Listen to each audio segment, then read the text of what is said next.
There are 32 laws of magic in Total War Warhammer 3, and with 6 spells per law, that's over 150 different ways to use magic to give yourself an edge in battle. But with so many options, it does beg the question, which set of spells are the best? Well, let's list the top 10 and find out. Coming in 10th place, we have the Skaven Spells of Ruin. It's a controversial pick to start the list, but what would these videos be if I didn't piss off the entire Warhammer 3 community, not to mention the transphobes? Now, I want to clarify that this list is based on the laws in their natural states without any skills or anything else affecting them.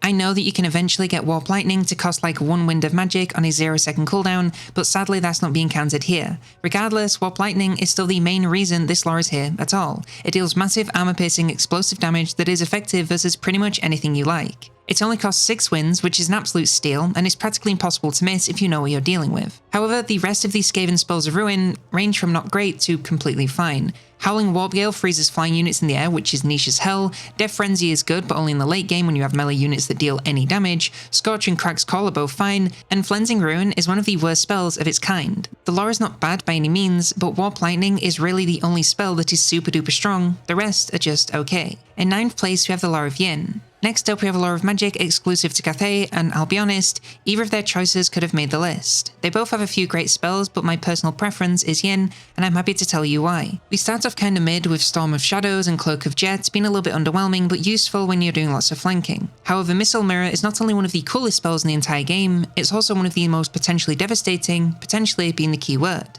If you use this on the right units at the right moments, you can wipe them off the map in seconds, all without having to actually do anything yourself. You simply target the scariest ranged units you can see and watch them blow themselves to smithereens. Blossom Wind is great clean fun with excellent fast moving armor piercing damage. Ancestral Warriors lets you get more units on the board, which is fine but neither here nor there. And Talons of Night deals crazy amounts of damage to units caught in an area. It's a little long-winded and can friendly fire a little bit, but it really is an excellent spell with lots of armor piercing damage if you target it correctly. All of this adds up to make a law that is very cool to see in action and extremely effective to boot. By no means the very best, but still incredibly strong. The Law of the Big War is the best thing you can be in a game like Warhammer 3. It is perfectly suited for the faction that can use it, and that elevates its power considerably. I sincerely believe that if you gave this law to a lot of other factions, it wouldn't be anywhere near as strong, but for the greenskins, it's cracked. Gaze of Mork and Foot of Gork are obviously amazing no matter who is using them and deal massive amounts of damage to whatever you aim them at. Brainbuster and Nedbutt are fine for thinning the herd, but Fists of Gork and Here We Go are so damn strong for the sole reason that they make the greenskins better at what they're already really damn good at. More attack on endgame greenskin units is borderline cheating and turns their front lines into a meat grinder that enemies are powerless to do anything but succumb to.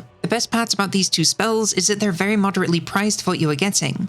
Now, the only thing holding this law back from getting any higher is you already need a strong army with good melee damage dealers to get most of this value. It cannot carry you alone, and whilst no law really can, this doesn't get anywhere close. Still, a fantastic law that is also so very greenskins that it hurts. The Law of Heavens is one of those laws that is just so solid that it's hard to find any real complaints. Like, yeah, I know Wind Blast is basically worthless in the late game with a total lack of armor piercing, and yeah, Chain Lightning, like all randomly moving Vortex spells, is extremely untrustworthy and a risk to use, but everything else is so damn good that I don't really mind any of that. Harmonic Convergence is an extremely solid buffing spell for a very cheap price that will remain useful for the entire game. Euronon's Thunderbolt is basically Warp Lightning in blue, Curse of the Midnight Wind will render late game enemy front lines a lot less threatening, and Comet of Cassandra is one of my favourite ways to deal with a clump. Nothing here is extremely outstanding, but the package is just so solid that I can't not love it. It's also available to so many factions that you have access to it at all times, making it a real all-reliable when deciding what to pick. By no means top of the pile, but you know exactly where you are with the Law of Heavens, and I have to respect that. From Heavens to Ashut, and like so many things about the Chaos Dwarves, their unique law is absolutely one of the strongest in the game.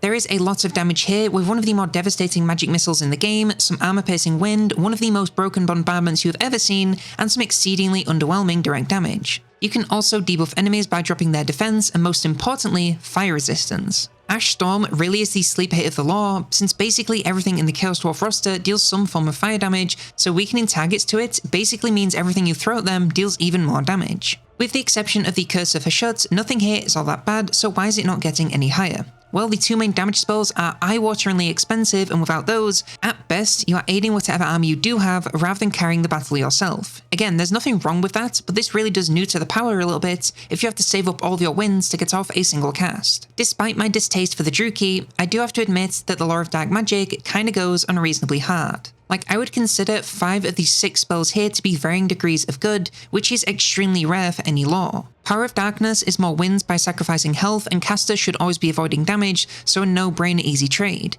Chillwind is very cheap armor-piercing damage. Word of Pain massively decreases the damage output of anything for a very long duration. Bladewind is a vortex, so kinda sucks by default. Doombolt does hella damage and can basically not miss. And Soul Stealer allows you to leech HP from enemies to keep your caster topped up, which you can then use to get even more wins. Nothing here is outstandingly amazing and the best spell in the game, but those 5 that are good are very good, and I don't really have any notes. It is just such a solid lore for plenty of damage while still having the options to keep enemies weak. Technically, you've only got 3 spells that are only really doing anything, since the heal and the extra wins are just there for keeping the caster going, but all that means is you have tons of sustain to spam those 3 spells even more. Believe me, I'm as surprised as you are, but these lists just write themselves and force me to read them. I don't know what to tell you. In 4th place, we have the Lore of Beasts. Of course, the Lore of the Amber Spear had to make the list of some points with the best spell in the entire game, but in all seriousness, the Lore of Beasts is another lore that is extremely solid and also fairly ubiquitous, so a huge number of factions can make use of it. Wizen's Wild Form is gas for making your units deal more damage and stay alive. Flock of Doom is great for thinning the herd with very cheap direct damage that hits plenty of units. The Amber Spear is obviously goated and deals great damage to single targets. Pan's Impenetrable Pelt is great for keeping units alive. And the Curse of Anrahir is an amazing debuff spell to massively weaken enemies in almost every way that you can. The only stinker is Transformation of Kadon, and that's only because Feral Manticores are a little bit mid, but even if you ignore this final spell, the lore still goes extremely hard. Honestly, I'm once again surprised because when I was planning out this list, I initially had Beast towards the other end, but just kept creeping its way up the list. It may not have the best spell in any category, but it has a strong collection of spells across most of them that I had no choice but to give it 4th place. But picking up the bronze medal, we have the Lore of Shadows. Now we get into the good stuff with the laws I think everyone will agree are top tier. The Lore of Shadows is so damn strong in every aspect that I think it's impossible to dispute its place so high up the list. Melkoff's Mystifying Miasma is whatever, but beyond that, it's all hits. Enfeebling Foe is a fantastic debuff for taking down key targets in melee, Withering does the same for high armor targets, the Penumbral Pendulum is obviously still goated for armor piercing damage, even if the nerfs have rendered it somewhat expensive for what you get. Occam's Mind Razor is incredible for giving your melee units a huge damage boost, and Pit of Shades can erase a chunk of the enemy army no problem, provided you've got them in a very large blob. I will almost always pick the Lore of Shadows if it's an option because it is just so incredible and works well against pretty much anyone. It may not be as great as it once was, but it's still pretty damn great, so I can only complain so much. In 2nd place, we have the Lore of Life. The Lore of Life is a bit of a weird lore to rank because it's only really this high up because of 2 spells.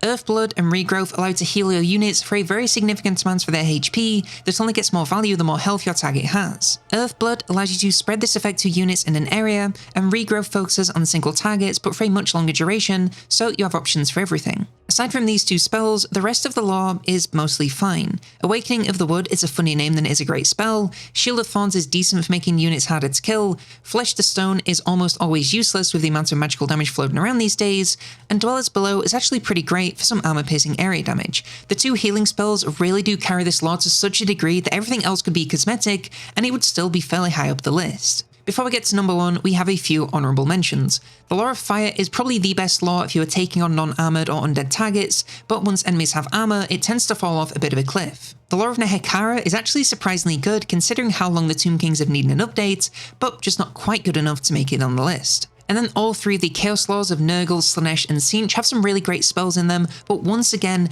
didn't quite have enough to make it onto the list. And in 1st place, we of course have the Lore of the Vampires. Was it ever going to be any other lore but the most perpetually powerful lore of magic in the entire game?